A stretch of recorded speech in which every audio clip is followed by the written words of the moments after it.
Depuis les attentats du 13 novembre 2015, le gouvernement a décidé de mettre en place l'état d'urgence. Et cet état d'urgence pose énormément de questions puisque c'est une situation d'exception dans le fonctionnement de nos institutions. L'état d'urgence, ce sont des pouvoirs de police administrative que l'on donne au gouvernement, au préfet, afin de rétablir et de limiter toute atteinte grave à l'ordre public et à la sécurité publique. Dès lors que nous sommes dans des mesures d'exception, dans un transfert de pouvoir, notamment du judiciaire, qui est garant des libertés individuelles, vers le pouvoir exécutif, il est nécessaire de se donner tous les moyens afin d'éviter le risque de dérive vers l'arbitraire et de mettre fin à notre état de droit démocratique.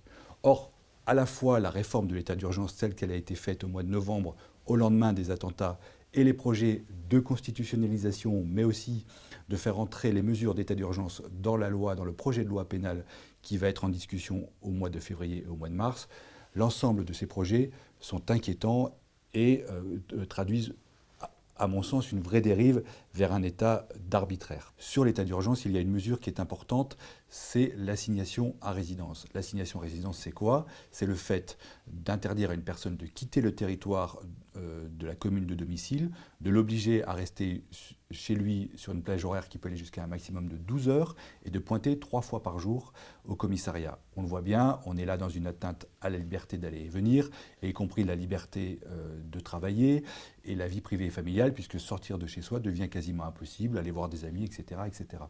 Donc une telle mesure ne peut pas être prise à la légère et elle doit reposer sur des faits très précis et sur des risques très précis.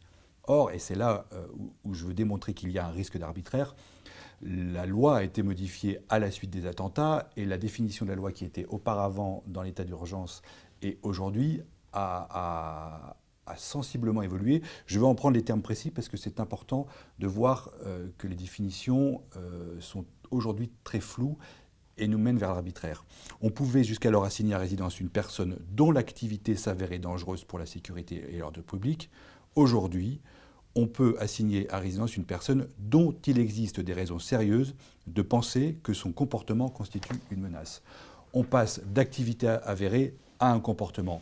Et on le voit, l'appréciation qui est donnée aux services de sécurité et de renseignement est très large, et c'est là où l'arbitraire arrive. On est donc devant un juge où on va contester une décision de l'administration et dont la seule parole de l'administration sera considérée comme avérée, alors que même que l'on est sur des mesures qui sont prises par rapport à des comportements. Si ce type de mesures sortent de l'état d'exception, ce qui est déjà problématique, et rentrent dans le droit commun, on voit bien que là, le glissement est réel.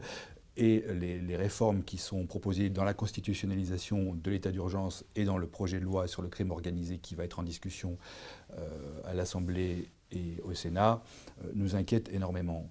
On ne peut pas considérer que la justice ne doit pas avoir son rôle à jouer dans la lutte contre le terrorisme. Il faut savoir que la justice, pour être efficace, a besoin de moyens. Et comme on ne donne pas de moyens à cette justice, on décide de décaler ce pouvoir vers le pouvoir exécutif. Dans une société démocratique, il est important que les décisions relèvent de différentes autorités, d'une part le pouvoir judiciaire, d'autre part le pouvoir législatif et d'autre part le pouvoir exécutif. On sait que dans la Ve République, le pouvoir législatif est très faible. On ne peut pas en plus réduire le pouvoir du judiciaire. Enfin, dans une société démocratique, on ne peut pas vivre en permanence sous le régime de l'exception.